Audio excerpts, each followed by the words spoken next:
darah tinggi atau hipertensi adalah kondisi tekanan darah yang melebihi batas normal yaitu 120/80. Hipertensi adalah istilah medis ketika kondisi tekanan darah pada arteri meningkat melebihi batas normal.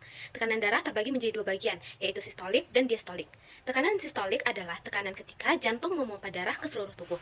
Sedangkan tekanan diastolik adalah tekanan ketika jantung berada dalam kondisi rileks saat menerima darah kembali ke ruang jantung. Sebelum kembali memompakannya ke seluruh tubuh, dinyatakan hipertensi ketika kondisi tekanan sistolik melebihi atau sama dengan 140 mm air raksa dan diastolik melebihi atau sama dengan 90 mm air raksa. Perlu diingat bahwa konfirmasi diagnosis hipertensi tidak dapat hanya mengandalkan satu kali pemeriksaan, kecuali pada pasien dengan tekanan darah yang sangat tinggi, atau terdapat bukti kerusakan target organ akibat hipertensi. Apabila tekanan darah melebihi batas normal, hal ini dapat mengakibatkan komplikasi penyakit serius seperti stroke, gagal jantung, penyakit ginjal, dan lain-lainnya. Karena itulah, hipertensi adalah penyakit yang perlu diatasi sedini mungkin. Hipertensi di perkotaan Indonesia lebih besar dibandingkan di pedesaan.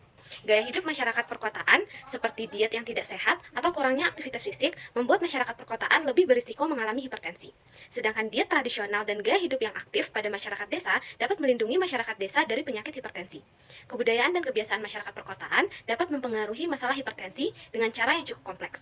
Berikut adalah beberapa faktor yang dapat berkontribusi dalam penyakit hipertensi. Yang pertama, gaya hidup. Masyarakat perkotaan cenderung memiliki gaya hidup yang lebih sibuk dan stres, yang dapat meningkatkan tekanan darah. Aktivitas yang padat, tekanan kerja, dan kurangnya waktu untuk relaksasi dapat berkontribusi pada hipertensi. Yang kedua, pola makan. Kebiasaan makan di kota seringkali cenderung mengkonsumsi makanan-makanan yang cepat saji, yang tinggi garam, lemak jenuh, dan gula. Konsumsi makanan olahan yang berlebihan dapat menyebabkan peningkatan tekanan darah. Yang ketiga, kurangnya aktivitas fisik. Dengan mobilitas tinggi dan lingkungan yang lebih urban, masyarakat seringkali kurang dalam berolahraga. Kurangnya aktivitas fisik yang dapat meningkatkan risiko hipertensi ini. Yang ketiga, untuk mencegah dan mengatasi hipertensi, masyarakat perkotaan dapat melakukan beberapa upaya berikut. Sebagai seorang ahli kesehatan masyarakat, dapat melakukan berbagai upaya untuk menekan, mencegah, dan mengatasi penyakit hipertensi di daerah perkotaan. Antara lain, yang pertama, edukasi dan penyuluhan.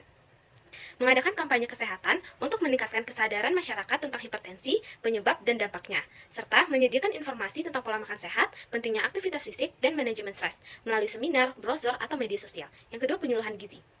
Bekerjasama dengan ahli gizi untuk mengembangkan program penyuluhan mengenai gizi, termasuk pembuatan rencana makanan yang sehat dan akses ke makanan yang bergizi.